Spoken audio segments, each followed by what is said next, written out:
Hello, boys and girls. I hope you have had a lovely half term and are ready for heading back to school via remote learning this week coming in.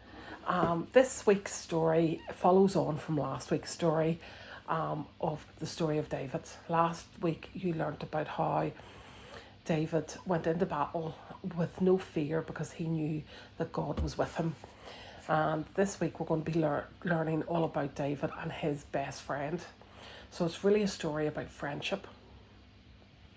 Now I'm sure if you are like my daughter Grace, that yous are really missing your best friend. Last year when it was Grace's best friend's birthday, Grace had two of these frames made, one for her and one for her best friend. And at the top it says BFF, best friend forever.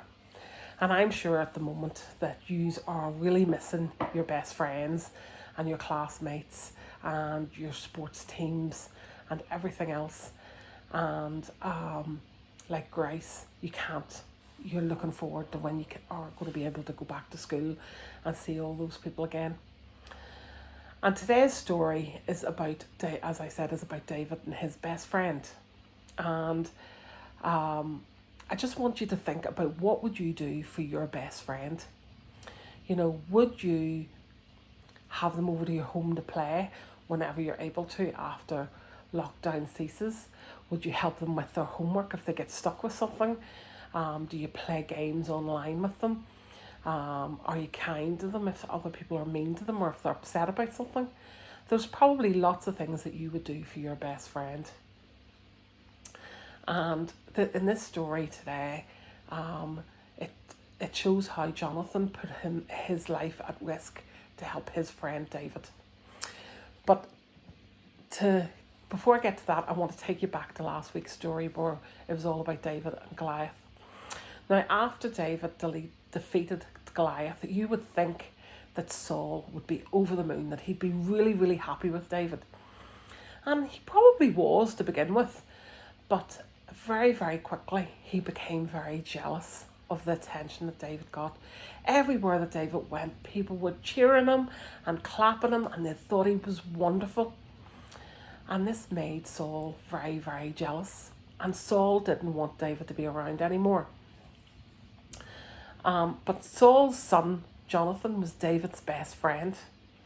And he looked out for David and interceded on, that just means he tried to help on David's behalf with his dad. He tried to calm his dad down, tried to make him see reason that, that David wasn't out to get Saul in any way. But time and time again, Saul tried to kill David, and David escaped again and again with the help of his wife and with the help of Jonathan. Now, one day, David was meant to be going to a feast that Saul would be at, but he was a bit concerned. In fact, him and Jonathan were very worried that Saul would see him there and would get very upset. So Jonathan and David developed a plan and decided that Jonathan would go to the feast first and see what sort of mood Saul was in, and if Saul was in a good mood, then David would come.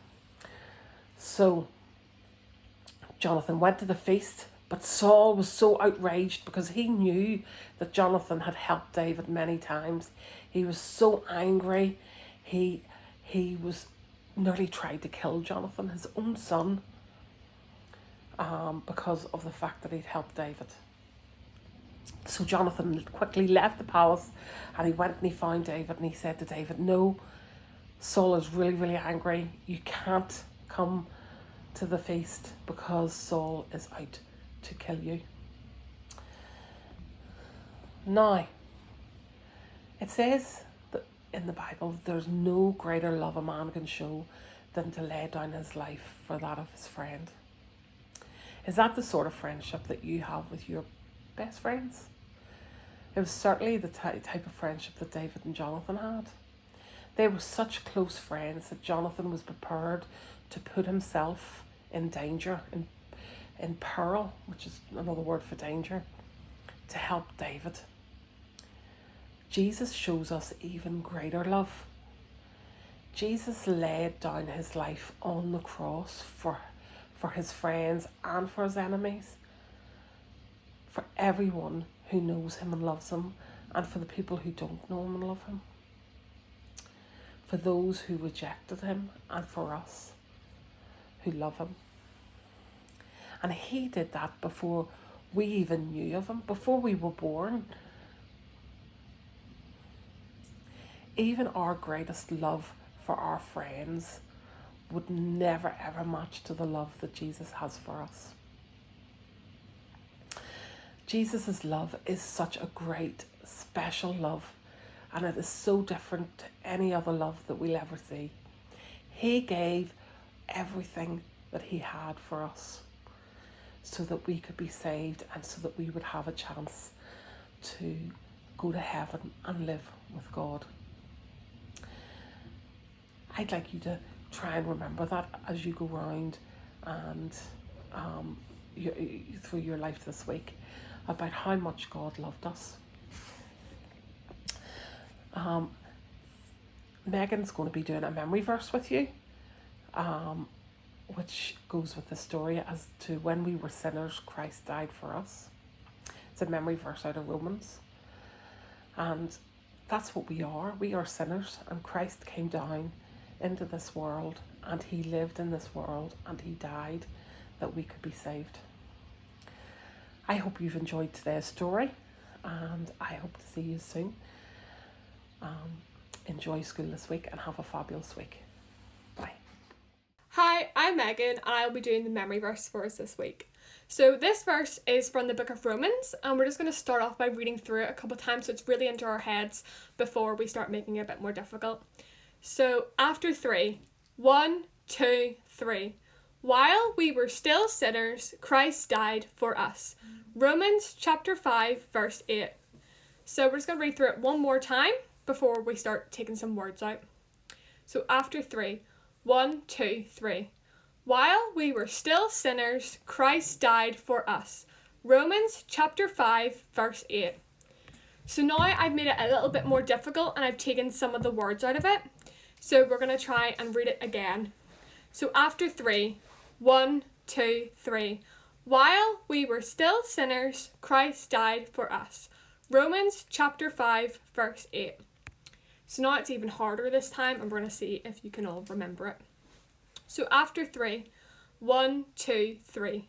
While we were still sinners, Christ died for us. Romans chapter 5, verse 8.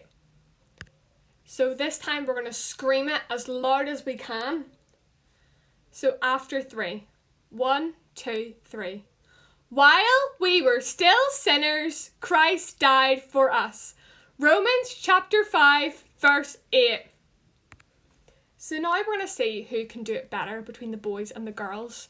So the boys are going to read the words in black, and the girls are going to read the words in white. And we're going to see who can be the loudest. So I'm going to be helping out the boys and reading the words in black, and Hannah is going to be helping out the girls and reading the words in white.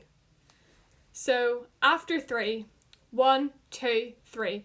While we were still sinners, Christ died for us. Romans Chapter 5, verse 8. So who do you think won that one, Hannah? I don't know. It was a close one, wasn't it? Yeah, should we do it again? Yeah, I think we should do it one more time. So this, make sure you're as loud as you possibly can be, and we'll see if we can hear you. So after 3, 1, 2, 3. While we were still sinners, Christ died for us. Romans Chapter 5, verse 8. So we're just going to do it all together one last time, and we're going to do it as quiet as we possibly can, so we've got a quiet little mouse. So after 3, 1, 2, 3. While we were still sinners, Christ died for us. Romans chapter 5, verse 8. Hello everybody. For those of you who don't know me, my name is Donna, and this is my friend Tom. Say hello to the boys and girls, Tom. Tom's a wee bit shy, but I'm hoping he'll come around in just a few moments. Tom has a question. That's a great question, Tom. Tom wants to know, what is the challenge that we're going to be doing this week? Well, Tom, there's actually a clue written on my t-shirt. I wonder, can you help the boys and girls and tell them what it says? There's a little picture here of a bee, and then there's this word. That's right, Tom. It says, be kind.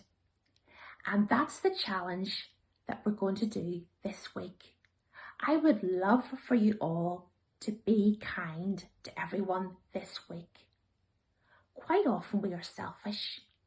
Quite often we only think about ourselves and we don't think about other people. But Jesus has told us to be kind and show kindness to other people.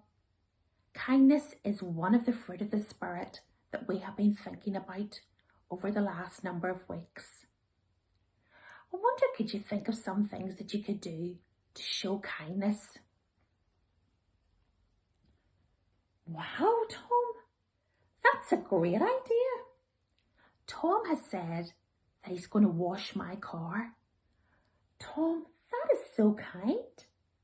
You know, boys and girls, I have had a broken arm for the last few weeks and I haven't been able to drive my car, never even lift a bucket to wash my car.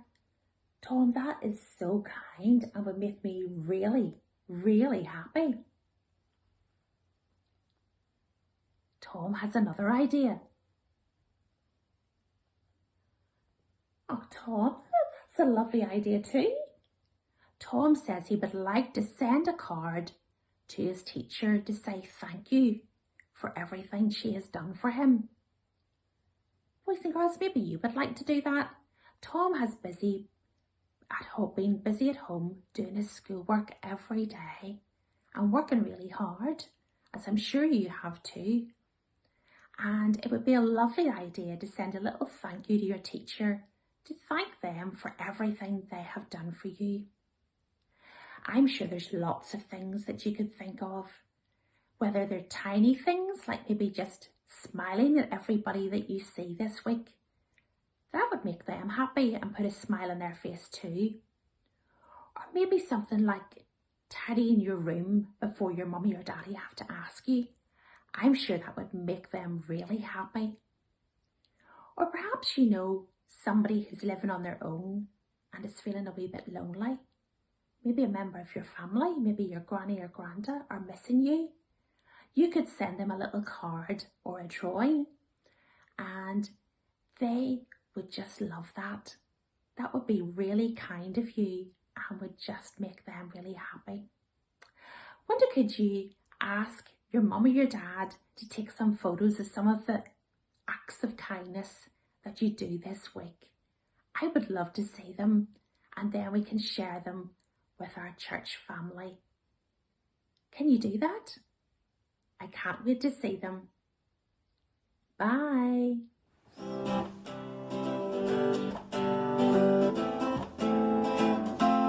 God who made the universe, earth and sun and moon and stars, has a place in his heart for me. From the beginning to the end, God will always be my friend. So I can jump and shout 'cause God loves